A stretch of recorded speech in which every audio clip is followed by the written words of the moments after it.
uHoseya wesishiyagalombili. Beka icilongo emlonyeni wakho, onjengokhozi wehlela indlu kaJehova.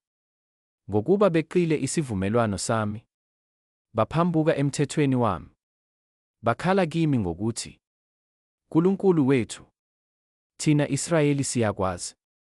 U-Israyeli ukulahlile okuhle. Isitha siyakumxosha." Bona bazibekela amakhosi engavelanga kimi, bamisa izikhulu ngingazi. Isiliva labo negolide labo bakwenza kwaba yizithombe zabo, ukuze banqunywe. Ithole lakho, Samariya, linengekile. Intukuthelo yami iyabavuthela. Koze kube nini bengakwazi ukuba msulwa na?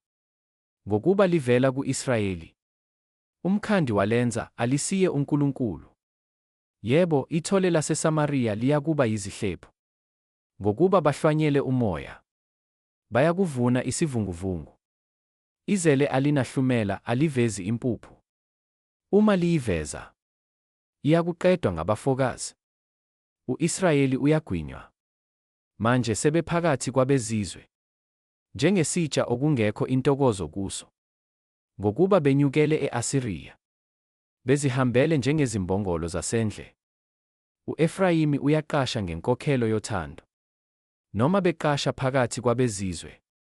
Manje sengiyakubabutha, bakhululwe kancane emthwalweni wenkosi yezikhulu. Ngokuba u-Efrayimi wandisile ama-althare aba ngukona. Ama-althare ayakuba ngukona kuye. Noma ngimlobela imithetho yami kaningi, iyashaywa okungaziwayo. Imihlatshelo yeminikelo yami bayihlaba, bayidle inyama.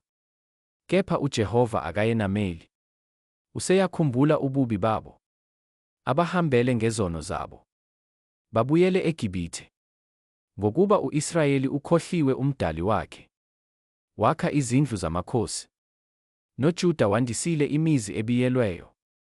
Ngiyakuthuma umlilo emizini yakhe, uqede izindlu zayo zobukhosi.